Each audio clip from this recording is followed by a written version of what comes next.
Hey everyone, welcome to today's episode of Autograph Hound. In today's autograph, we're going to be looking at David Limbaugh.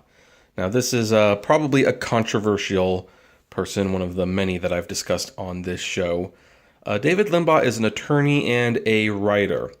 More popularly, he is known as a conservative political commentator, so I already know that some of my liberal viewers will say, well, why do you have this? And it's like, well, look, if I've got Michael Moore's signature and don't agree with all of his views, I could have David Limbaugh's signature and not agree with all of his views. That's kind of besides the point. So, David Limbaugh is also known as the younger brother of Rush Limbaugh, a man who I have, admittingly, even more mixed feelings about. I don't know if I dislike David as much as Rush. Rush is definitely, he's not a nice guy at the very least. David had always seemed to be a little nicer, a little bit saner, if you will.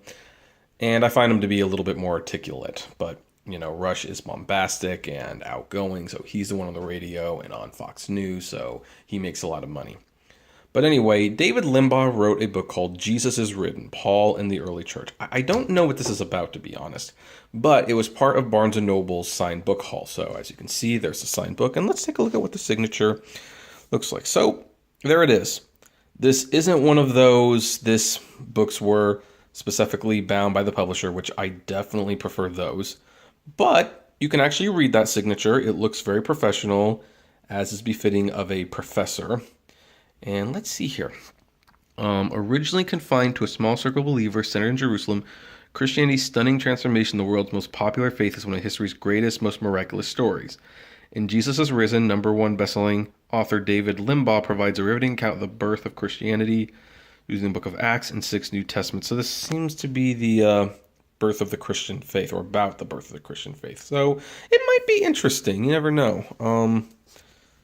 It would definitely be a little bit of a read. So yeah, this could be pretty good. But I like that signature. I especially like the signatures when you can read them, because when you can read them, then it's easier to convince people that they're authentic. Not that that means much anymore. In fact, I remember years ago, Candid Camera did a special, like one of the pranks was that they had like a football player with a cast on trying to sign an autograph and asking, how much is a signature worth if you can't read it? And a lot of people were annoyed that they couldn't read it. But the funny thing is, people have such chicken scratch autographs nowadays that it almost doesn't matter. Now, I think you could just do it yourself and people will believe that it's that author's signature if you say convincingly enough. But this one you can actually read. And it's nice enough that if someone asks you to recreate it, it would be difficult. So anyway, that's David Limbaugh's autograph. What about you? Do any of you have the signature? Do you want it? That's what I'm selling, of course. I always have to say that. But it's always fun to know. So comment below. Like, favorite, share, subscribe. If you enjoy my videos, consider becoming a Patreon member. It's totally optional, but even as little as $1 a month goes a long way to helping this channel run smoothly. And as always, flame responsibly. Have a good one.